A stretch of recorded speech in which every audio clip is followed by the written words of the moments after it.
Hello बच्चों, the question is given that the Cartesian equation of the plane perpendicular to the line x minus one divided by two बराबर y minus three divided by minus one बराबर z minus four divided by two and passing through the origin is. चार option हमें given है, ठीक है। तो हमें Cartesian equation of plane बतानी है, ठीक है। तो कार्टेशियन इक्वेशन ऑफ प्लेन हम इजीली फाइंड आउट कर लेंगे। तो सबसे पहले हमें बताना चाहिए कि हमें किसी प्लेन की इक्वेशन के लिए हमें जरूरत किसकी होती है, ठीक है। तो प्लेन की इक्वेशन वेक्टर फॉर्म में क्या होती है, ये होती है r minus a dot n बराबर जीरो, जहाँ पे ए पॉइंट होता है जो कि उस प्लेन पर होता है, ठीक है। ए एक ऐसा वेक्टर होता है, एक ऐसे पॉइंट का पोजीशन वेक्टर होता है जो कि उस प्लेन पे ही लाई कर रहा होता है, और जो वेक्टर एन होता है वो normal vector on the plane होता है, ठीक है। This is n vector.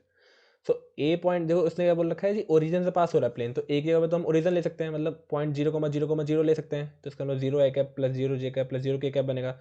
सो कुल मिला के वैक्टर ए के बन जाएगा, मतलब जीरो वेक्टर बन जाएगा। तो इसे हम हटा सकते हैं।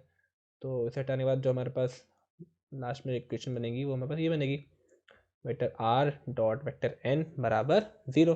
अब बात आती है वेक्टर एन कैसे फाइंड आउट करें, ठीक है। तो वेक्टर एन होता है प्लेन पर परपेंडिकुलर, मतलब प्लेन पर नॉर्मल वेक्टर, ठीक है, ऐसे मान सकते हो, नॉर्मल वेक्टर होता है प्लेन पर। तो उसने बोला है Cartesian equation of the plane which is perpendicular to the line this and passing through origin, ठीक है। तो ये जो प्लेन है ना वो इस लाइन पर परपेंडिकुलर है।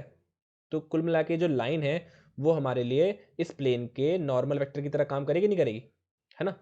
तो ये समझ लीजिए, वाली जो लाइन है, ये वाली जो लाइन है हमारे पास, वाली लाइन, वो वाली लाइन है, ठीक है। ये तो यही लाइन हमारे लिए इस प्लेन के नॉर्मल का भी काम करेगी, ठीक है। तो इस कुल मिला के जो इस लाइन की जो डायरेक्शन रेशियोज होंगे उन्हीं से हमारा इस प्लेन का नॉर्मल वेक्टर भी बन जाएगा। मतलब जो इस लाइन के डायरेक्शन रेशियोज होंगे उसी डायरेक्शन रेशियोज की हेल्प से हम इस प्लेन का नॉर्मल वेक्टर फाइंड आउट कर सकते हैं। सो जो इसका वेक्टर एन होगा इस प्लेन का, हमारे पास इस प्लेन का जो वेक्टर एन होगा, मतलब नॉर्मल वेक्टर होगा, वो हमारे पास होगा two i cap minus j cap plus two k cap, ठीक है।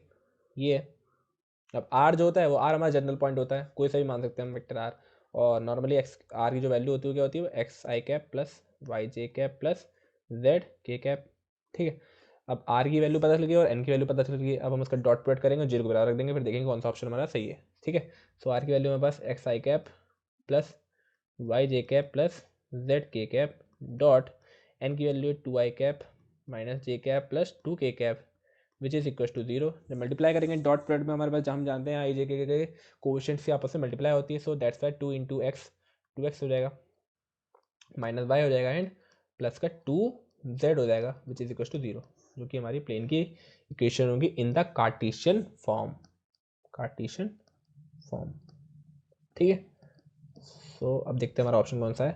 तो टू एक्स माइनस, ये तो नहीं है, ये भी नहीं है, टू ये है शायद, ठीक है। Two x minus y plus two z बराबर जीरो, ठीक है, ये हमारा ऑप्शन है। ये भी देख लेते हैं एक बार, माइनस का जेड, ये भी नहीं है, ठीक है। ना तो याला ऑप्शन, ना याला ऑप्शन, ना याला ऑप्शन, हमारा ऑप्शन कौन सा है, ऑप्शन नंबर सी है। So our option C is right answer. Thank you.